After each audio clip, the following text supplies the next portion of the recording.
बातमी उरणमधून उरण विधानसभा मतदारसंघातील शेकाप महाविकास आघाडीचे उमेदवार प्रीतम म्हात्रे यांनी विजयाचा विश्वास व्यक्त केलाय।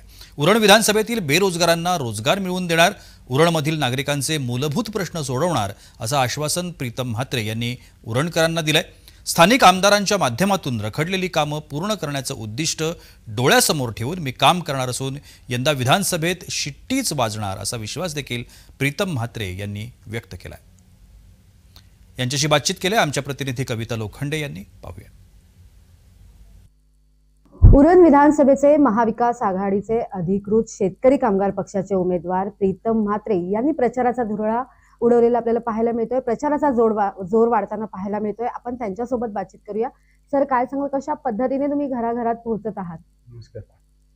तुम्ही बघताय की गेले अनेक दिवस सातत्यानं मग आदिवासी वाडे असतील किंवा इतर सगळी गावं असतील आणि शहरं असतील, या सगळ्या ठिकाणी मला वाटतं मी एकमेव उमेदवार असा असेल की जो सगळीकडे पोहोचलो आणि गावागावांमध्ये जाऊन ज्या पद्धतीनं माझं स्वागत झालं, खास करून शेतकरी कामगार पक्षाचं स्वागत झालं, ते खरोखर बघण्यासारखं होतं असं मला वाटतं। नेमकं उरणमध्ये कोणतं विजन घेऊन तुम्ही ही निवडणूक डोळ्यासमोर ठेवलेली आहे? कशा पद्धतीने याची दिशा असणार आहे?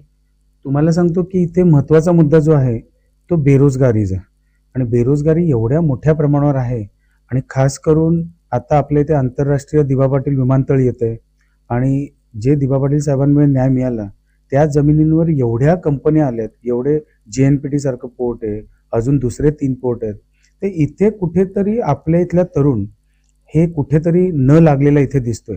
आणि गावोगावी किंवा आदिवासी वाड्यांवर जाताना मला एकच प्रश्न येतोय की दादा, आम्हाला कुठेतरी नोकरीला लाव, काहीतरी हाताला काम दे। काही जणांचे आई वडील भेटतात, ते सांगतात आमच्या मुलाला कुठेतरी कामाला लावा।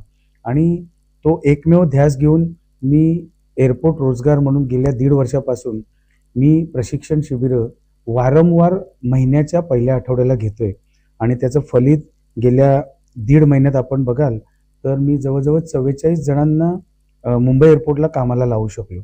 आणि खरोखर जर ही संधी मिळाली मला उद्या आमदार म्हणून काम करण्याची, तर पुढच्या मला वाटतं 100 दिवसात मी 1000 नोकऱ्या 100% लावेन असा आत्मविश्वास मला आहे। नक्कीच उरणमध्ये काही स्थानिक मूलभूत सुविधा देखील अपुऱ्या पडतायत, यासाठी काही पाठपुरावा करणार आहात का? बऱ्याच सुविधा अपुऱ्या आहेत।